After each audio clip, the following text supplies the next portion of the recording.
ఏమమ్మా ఆడబిడ్డలు హుషారుగా ఉన్నారా?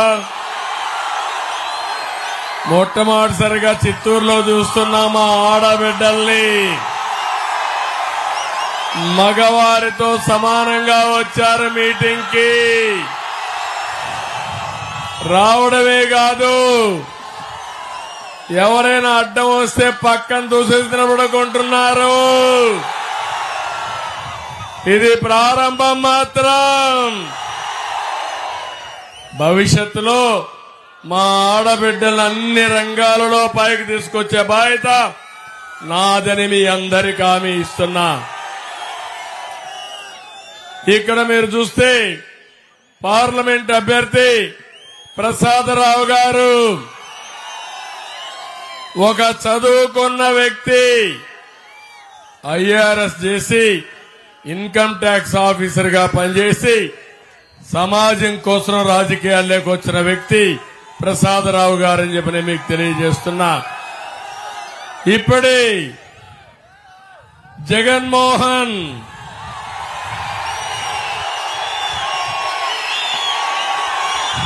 తక్కువ సమయంలో బుల్లెట్ మారిగా దూసుకెళ్లిపోయాడు.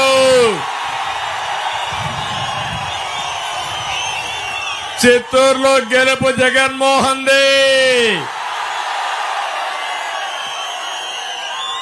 నేను అనుకున్నాను ముందుగా మనవాడు పోగలుగుతాడా అనుకున్నాను, కానీ వదిలిపెట్టిన తర్వాత పేరు చెప్పంగానే అందరినీ కూడగట్టుకుని కురుక్షేత్ర యుద్ధానికి సిద్ధమైపోయాడు. కౌరవ వరద తప్పదు. ఇక్కడుండే వ్యక్తి పేరు కూడా తర్వాత మాట్లాడతా. ఎలాంటి బ్రహ్మాండమైన నాయకుడు పెట్టాడు. మూడో వ్యక్తి పూతలపట్టు అభ్యర్థి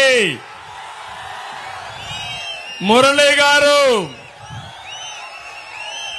ఆయన కూడా 3-4 సార్లు ఈ 2 నియోజకవర్గాల్లో గెలవలేదు, కానీ ఈసారి మాత్రం గెలుపు మనదే. ఎవరికైనా అనుమానం ఉందా తమ్ముళ్ళు? నేను అడుగుతున్నా.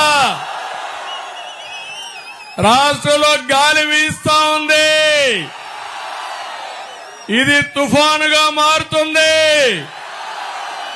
అడ్డం వస్తే బంగాళాఖాతంలో తొక్కేస్తాం. ఇక్కడ గౌరవనీయులు ఇప్పుడే శ్రీనివాసులు గారు మాట్లాడారు.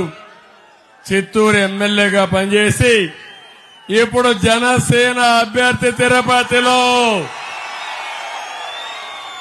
తప్పకుండా గెలుస్తాడు. తమ్ముళ్ళు, ఒక్క విషయం మీరు గుర్తుపెట్టుకోండి. అటు జనసేన ఇటు తెలుగుదేశం పార్టీ సామాజిక న్యాయానికి కట్టుబడి ఉన్నాం. ఆ సామాజిక న్యాయంలో భాగంగానే తిరుపతి సీటు శ్రీనివాస్ గారికి ఇచ్చాం. జనసేన అభ్యర్థి అని చెప్పి నేను మీకు తెలియ